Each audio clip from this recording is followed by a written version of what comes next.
Alors, nous avons le thème soft power, francophonie, diplomatie.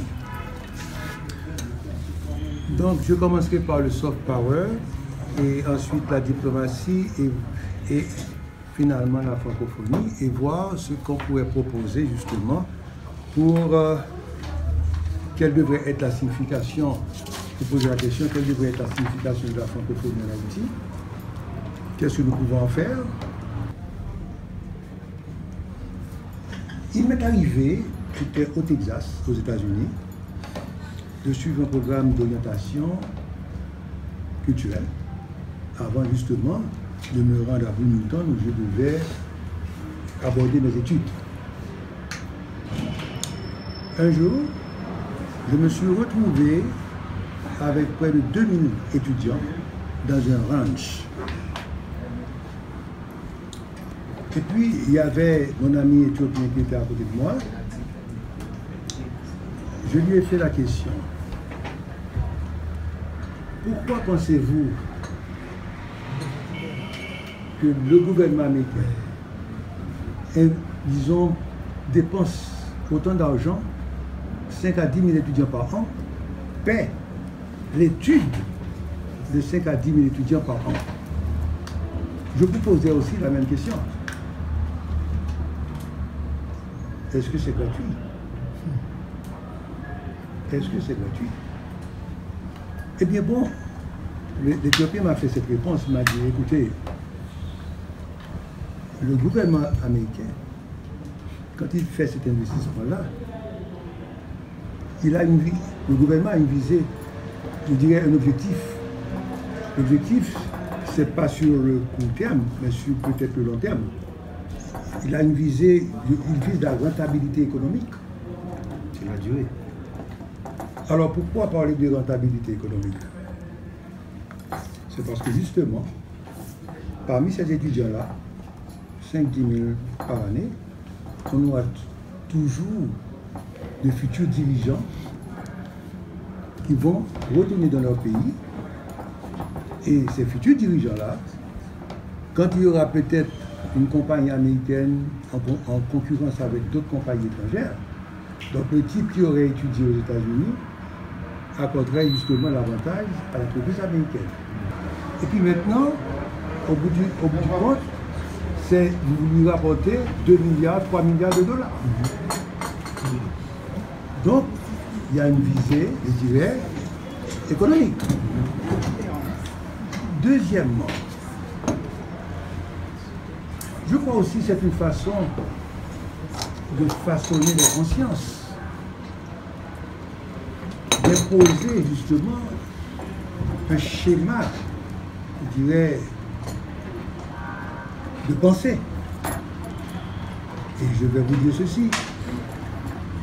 Étant donné que j'étais au ministère de l'Éducation nationale, directeur à l'enseignement secondaire, donc à l'époque des examens, on passait la soirée au lycée avec les élaborateurs d'examen. Donc il y a quelqu'un qui préparait à manger. Le traiteur, un matin, est venu me trouver pour me dire, écoutez, mais monsieur a fait là, il n'est pas d'accord avec manger, etc. Attendez, monsieur. Monsieur dit, mon cher, monsieur, il de poisson avec chocolat. Les gars, t'as bien aimé ces bananes avec viande. Écoutez, ce qu'il a dit là est peut-être banal, mais je dirais ça a beaucoup de sens. Ça voudrait dire que pour lui, c'est le poisson. Il a valorisé le poisson au détriment de ce que nous avons comme régime alimentaire. Donc c'est pour vous dire que quand vous avez 10 000 étudiants par an dans un pays, il y a un processus d'acculturation qui se fait. Et ce processus-là se fait de façon sournoise. Et si on n'y prête pas attention, on va quand même essayer de retour dans son pays, adopter peut-être certains comportements, je dirais, américains, que pourrait l'américain.